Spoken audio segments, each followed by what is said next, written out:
Ben soram usta. Motorunu alt taşıp ondan üstten olup getip beredi urganchda. Motorunu yine başta suv salıp bloklarından teştirip yakıyatır. Yine dengelerinden görüp alayatır. Zavodit kılamiz ha.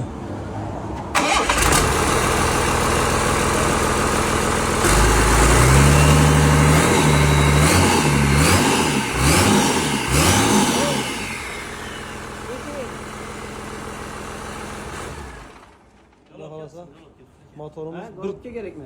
Yarim kil. urganda yarim kilt zavodit bo'lib ketdi. Shunga motor kerak bo'lsa kelib, o'rnini o'lchab ko'rib olaverasizlar.